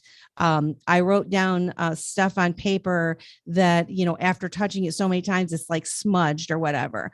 So I guess what I'm saying is, if you're thinking about doing it and you're a procrastinator, you could pick these things up a little bit at a time, so that when you do sit down to be able to start to do it, you have these items. You surely do not need them. You do not need them. I'm just trying all to at once. Is where that's where I was really trying to. Yeah. I still don't have one of the crypto steel things. Like, I've wanted to buy one. I don't have one of those. Eventually I will buy one, but I don't have one. I couldn't decide which one I wanted, so I haven't bought one yet. But there's things that you can do to prep before you start. Absolutely. Because absolutely. I'm on board with that. Because if you don't, and here's the other thing, I mean, creating your seed phrases, creating your wallet, writing them down, and then like you're saying, you do to Cash App, and you're buying $10 or whatever, you practice sending that to your wallet, sending it back and forth. That's like step 2. Yeah, that's like step 2, right? But here's what's going to happen, and this is why I'm saying I'm trying to get people to prepare themselves, because this is what happened to me. It took off. and I wasn't prepared. I was still trying in the midst of learning how to do all this stuff. And then all of a sudden the influencers and the FOMO and all this stuff was on 1,000, and everybody was chiming in, and you get excited and you're like, I want to participate. And you don't know A, B, C, D, E, to start out. And so I just think it's really important to set yourself up for success, especially if you're not jumping in yet. At least think about these things. Where are you going to store them? Where are you going to store your seed phrases after it's done? What if you go on vacation? Like, these are things I didn't think about. Do I carry my seed? I was like, I didn't want to, I had my password book of my stuff of all these different accounts and things I said. And I'm like, I don't want to leave it at home. What if somebody broke in and stole it? I'm like, I was just like, I didn't know. So I want people to get mentally prepared for it and think about these things. Where are you going to hide it? How many copies are you going to make, and where are you going to put them? Right? You should have more than one copy, of your seed phrases, right? Everything. Your email, everything. Multiple wallets. I mean, when you get to a level of, in my opinion, if you're batting at $1,000 or more, okay, you should have these protocols in place. I would also like to sidestep a little bit and ask this question. If there was a cryptocurrency class, school even, that literally educated people on the preparedness before you even dive down into the topics of Bitcoin and what it is, mining and blah, blah, blah, blah, blah, blah, blah, right? Would you go to it? Yes. And that's why there's crypto consultants like you and like me. So when we get together, we not only share this information that's out there, but if people want that type of structure, because some people are like you, Melissa, they are diggers. They dig on information. I know Rusty's up in here too. I know she's a digger, straight up, talking about the mountain. Oh, she had to go. Oh, man, it's trying to give the girl props, but she's a digger. Yeah, I mean, even is it Mr. Moon? Is he still in here? Yeah, Mr. Moon's still here. I bet you he's a digger, because he's the one that tried, taking it slow, but he's doing this DeFi space. You got to be at some level a digger of information, even if it's from your friend. You're asking questions that adequates to digging. Other people, they need the structure. They need a list, a step-by-step. Some people can do more of a hybrid 50-50. So I do want to bring that awareness to everybody out there that if you're not a person that doesn't naturally dig, that's okay. But don't let that stop you from digging. Please dig. But there are classes out there. Some are free. Some are paid. I'm not going to go into the price action. Some might be more than others, right? But look at what you're paying. You're paying not just for the knowledge, but that person's time. And not for that meeting, but what they did to create that program geared towards you in your crypto journey. But this is where Melissa's talking about. Do your research. Is that class, does it even remotely sound like the level that I am trying to get in at? Or, is that the knowledge that I really want? I'm not hearing or seeing the path in this structure of teaching that teaching is going to take me on the path I want to go. Right. So you'll learn and find others. I think having a class available, I am somebody that would have taken a class, right? We came in this so early that we kind of navigated it around it ourselves, right? And trying to figure this out. That's how the true teachers do it. But I guess I'm saying, like, if there had been a class where I went in, and so like a banking class, or you need this ingredient, this ingredient, this ingredient, and blah, blah, blah. Right. Yeah, right. You're how you bake the cake. That's kind of like an entry level, because there's things I'm trying to express. There's things that you're not going to think about, and then after you're going to go, oh man, I should have had this, or I should have had that before, or I just should have thought about it. Like even having, like I said, having a notepad or book or something that where you keep it all in one place, because maybe I'm just a person that's out there, but I tend to do things when I put my mind to something. I'm just like, I'm doing it. And I will grab like, oh, this piece of paper over here. And I'm like writing it down. And then later, and I go fast, right? That's the other thing. You got to go slow. You can't go fast. Write your words down and read them. And somebody, one of our friends, probably you, Simon, said, make sure you write down the words and have somebody look at them and see if they can read it, right? The same word, make sure that it's spelled correctly, because if you have spelled correctly, if you have it spelled correctly, if you screw up and you're like chicken scratch and you go back to read your seed phrases. In fact, people, even if you are this advanced crypto person now and you created your wallet 2-3 years ago and you haven't had to repopulate your wallet, go back and look at your seed phrases and make sure you can read it, because and if you know what I mean? Yep. That's another protocol that comes later. But yes, absolutely. Right? That's a practice and principle you must be following. Right. And so, I mean, these are just things that I did that some of the mistakes that I made going so fast. Don't go so fast. You need to go slow. You need to go. You need to cost you 6,000 stable coin. Oh gosh. And then the other. So here's another tip. While I'm just throwing out these tips. Use a different password for every account you set up. Don't use the same password for every single thing that you sign up for, and use a longer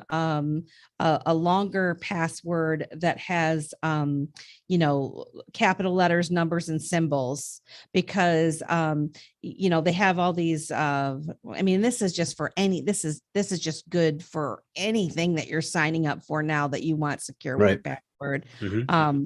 Because of the bot of what do they call it, like the brute force attacks or whatever, they're trying to guess people's passwords or whatever. And remember, the password's only one piece of it, because but there's you're going to do two-factor authentication. What's it called?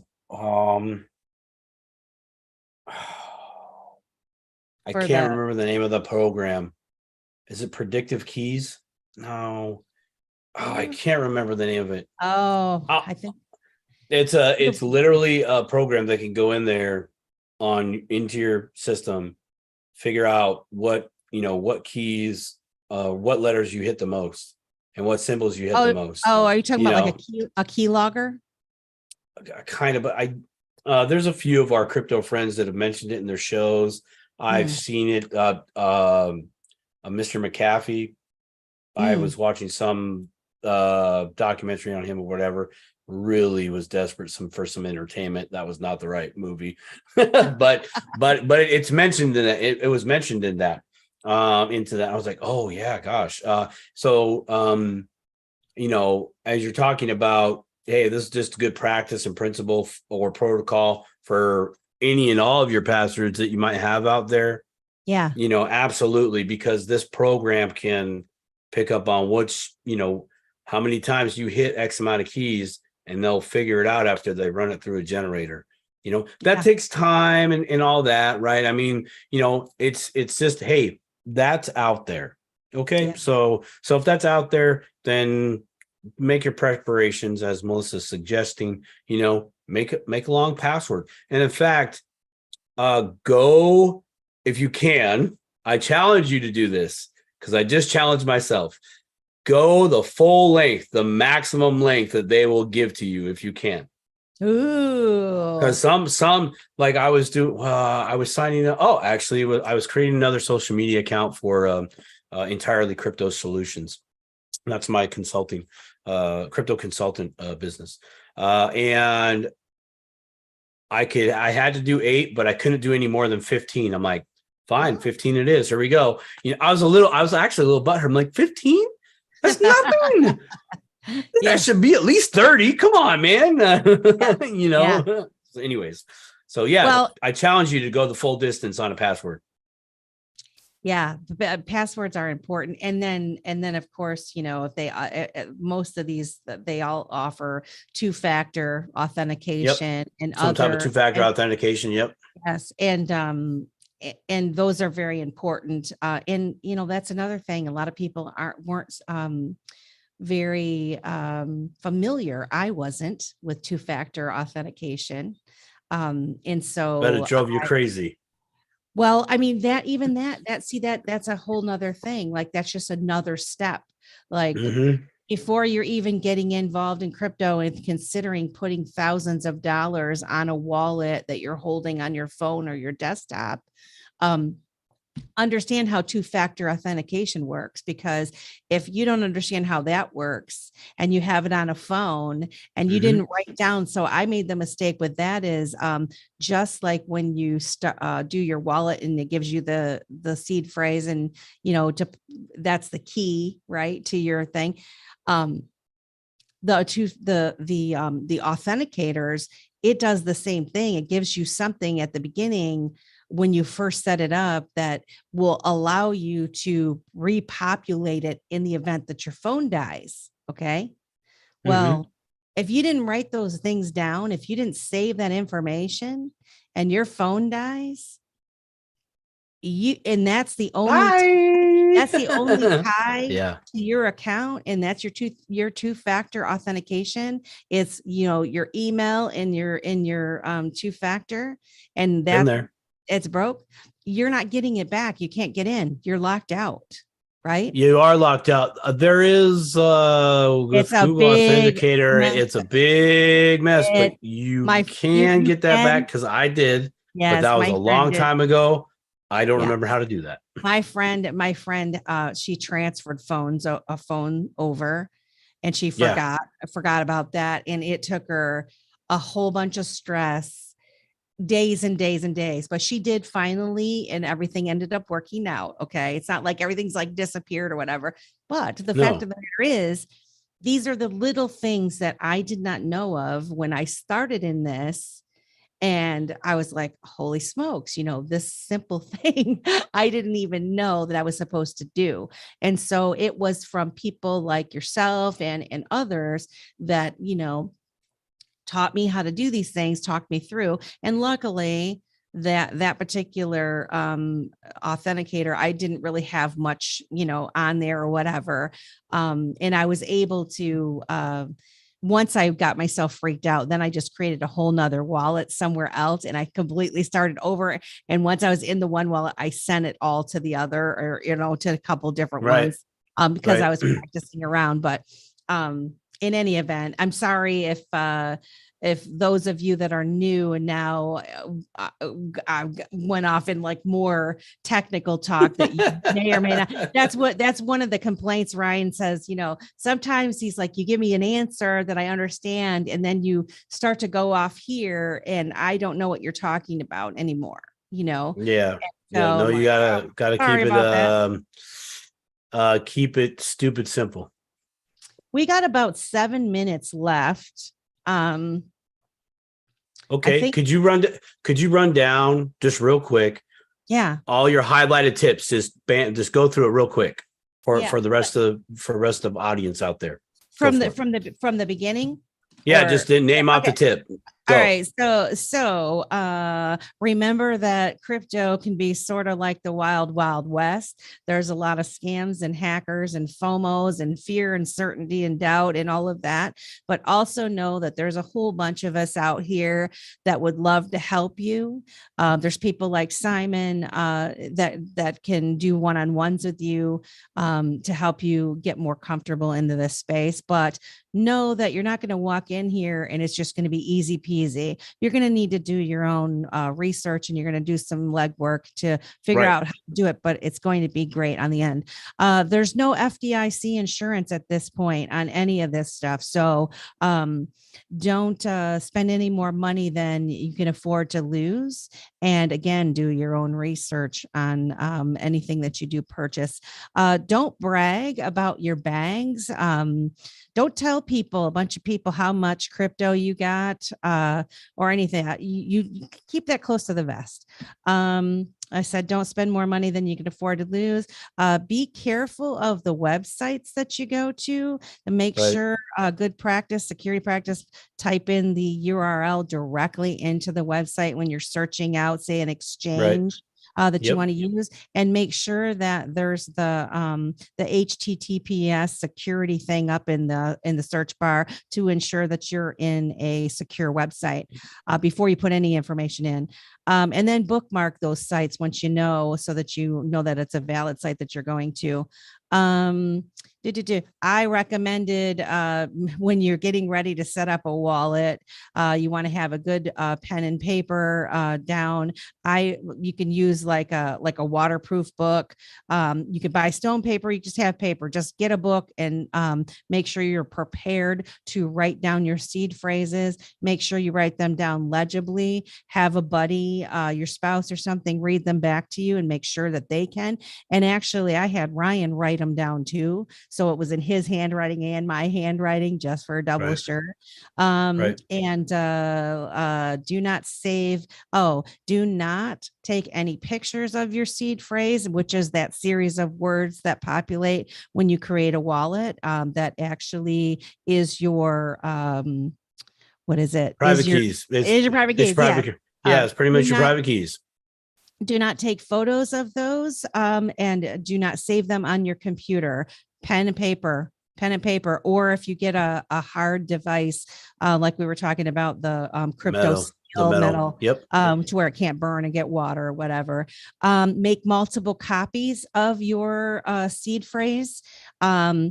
If you're keeping it at home, you want to put them in Ziploc bags, maybe just something, or some kind of waterproof bag. Protect it and secure it. Yeah, think about that. Put it in and have a fireproof safe of some sort or whatever. Some people also recommended the UV light and black light, or UV pen and black light, if you want to have invisible words. But that might not be a good suggestion if you're a person that isn't highly organized. You're like, oh, blank piece of paper.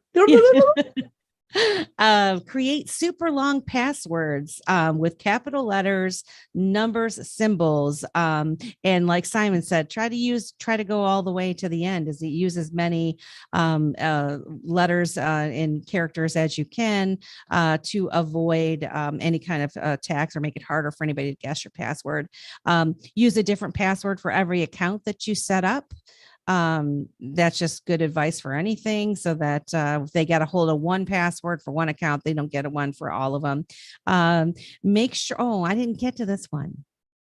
Make sure you got 4 minutes. Make sure your device is free of any viruses or keyloggers by running a malware bytes or some kind of virus software on your devices before you start doing anything with downloading or buying crypto or whatever on your thing. My thing, make sure your phone is secure. And if I'm not even going to get into that because that's a whole nother conversation. Cool. Let's say for 2 weeks from this Wednesday, right? We're coming back, doing it again. Yeah, we're shooting for bi-weekly Wednesdays, 7:30 to 9:30. Dip a toe. Let's talk crypto. And we really appreciate everybody that's come and listened and participates. It'd be great if you'd come back and join us again. You can catch this show on Vita Broadcast Network on our YouTube channel. We're streaming live there also. And I think Simon might, I don't know if you're going to put it up on your website or your, I am. Yep. I'll be taking some clips, some good little nuggets out there. Try to touch on all the little topics that you just talked about. I'm sure you will too.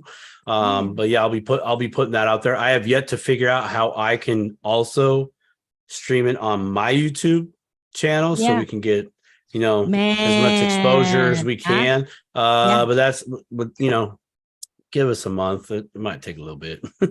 Yeah. We're getting there. So This is only our third time of trying to do this. So well, we had our practice. oh yeah, that was not official. This is That was this like, is you yes, know, that- yeah, this this is the official official- number 2. This is official number 2. You guys are on the ground floor of the EP2 show. Yeah, We welcome. appreciate you, Mr. Moon and Farmer John, for stopping by, and Rusty, and what was it, Mr. Rico stopped X by. dollar smash savage LOL Yeah. over on the live stream there real quick. So I just Oh, watched. awesome. Oh, I just switched over. Yeah, Mr. Moon, what's good? Yeah, brother. Mr. Moon. All All right, right. guys. We thank you, and we will see you again next time. I hope you have a great rest of the day. Thanks, Simon. It's great to see you. It's good to see you too. See you a couple weeks. All right. Bye, guys. And that. And we will see you again next time. I hope